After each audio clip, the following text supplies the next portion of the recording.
check ko po sa inyo yung mga model units. Taga dito lang po kayo, sir.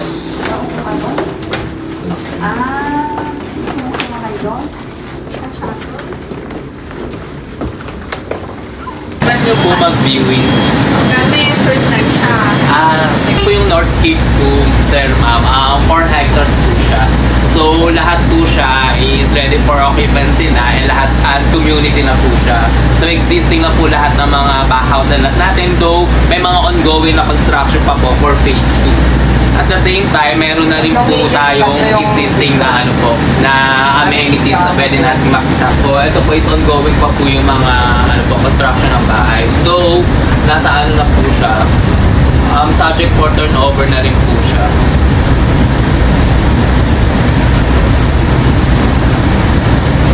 So, ito po yung amenities. So, for our amenities po, we have function room, swimming pool, basketball court, and playground for kids. Yan, sir.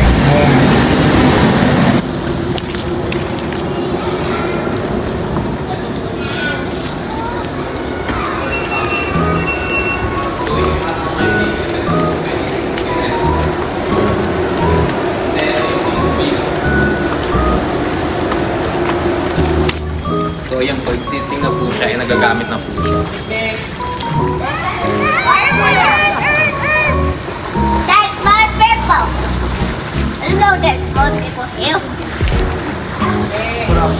What?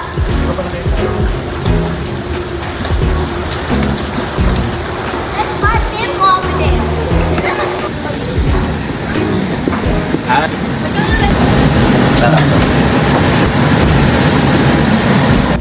Yung lot area niya po is 52 square meters po. Then yung floor area niya. Opo, may car park na rin po siya. So, ito po yung niya po, yung floor area or livable area niya. Upon entering po, so like living area.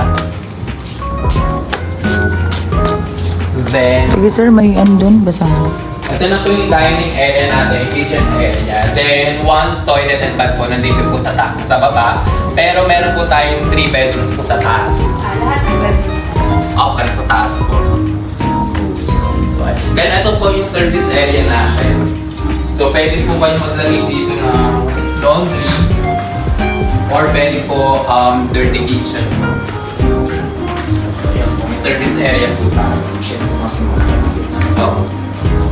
For our Pwede rin dyan mo laundry area, no? So, 3 bedrooms po siya, ma'am. Parang nagbablog ako sis lang. Ito po yung isa sa mga bedroom. Pero yung master bedroom po dito. Yan kay baby. First room po, then second kay room. baby dyan.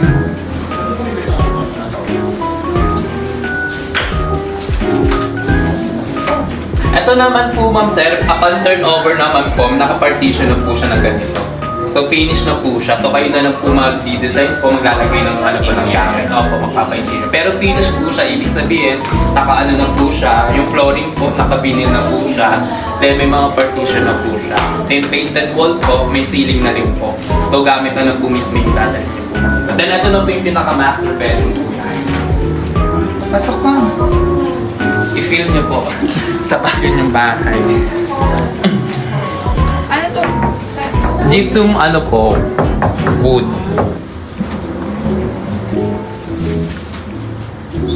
Wind sides.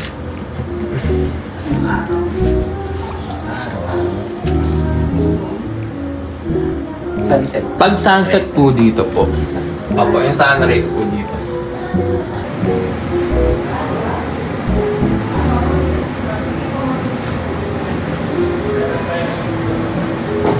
Ito naman po yung townhouse and unit. So yung minimum lot area niya po is 100 square meters po. Then yung floor area niya po is 70 square meters po. So mas malaki po siya yung lot area niya compared po sa minimum. Billion. Ito po, sir, ma'am, bale ito po is 2 toilet and bath and 3 bedrooms po. So yung isang toilet and bath po nasa taas po. Opo. Parang doktor ko. Mhm. Oh, nice. Mas spacious po siya compared po dun sa... So, ito yung ano to, single detached. Hindi po, townhouse din po siya pero end unit or corner unit. Opo. Then ito po, living area, then kitchen and dining. Then ito po, isa pong toilet and bath dito sa baba. Then ito po, mas malaki po yung service area na. Ganito lahat ng kitchen. Opo. Opo, Under ma'am. cover po. Pero walang overhead, ma'am, ha? Yung sa baba lang po. Ganyan din, ma'am, granite din siya. Ganyan na ganyan ni Choro.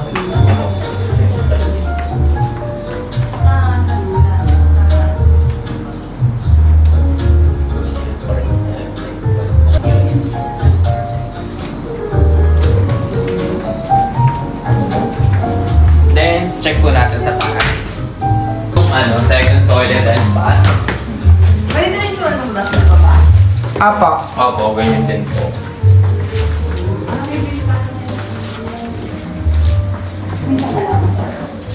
Ganda na lahat ng kwarto na yun. Opo. Malaki, ma'am, malaking ano. Room. Cozy. Then, ito po yung master bedroom ko.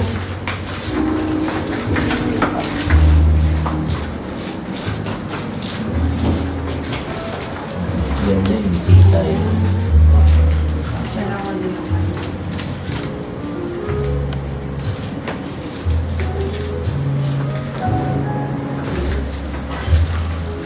Then, ito naman po yung third room. Ito ma'am, actually, ito sir, perfect po sa inyo na nag-VA po. Pwede nyo gawing office.